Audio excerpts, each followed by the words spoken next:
In the United States, presumptive Democratic presidential nominee Joe Biden and Kamala Harris have lashed out at U.S. President Donald Trump at their first appearance together as running mates. Shortly after their appearance in Delaware on Wednesday local time, President Trump hit back, saying Harris is, quote, weak on facts. Jae-hee reports. Just a day after U.S. presidential candidate Joe Biden chose California Senator Kamala Harris as his running mate, the two appeared together for the first time in public as a Democratic presidential ticket.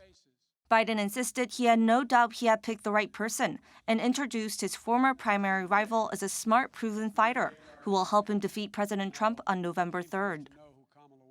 Kamala knows how to govern. She knows how to make the hard calls. She's ready to do this job on day one. Born to Jamaican and Indian immigrants, the 55-year-old former California Attorney General is the first Black and South Asian American woman to run on major U.S. political parties' presidential ticket. With her mixed-race heritage, the Democrats are hoping to appeal to a wider spectrum of voters. Some analysts also say her experience as a prosecutor could give her a boost as a law and order candidate. In her remarks, Harris said America is crying out for leadership and President Trump cares more about himself.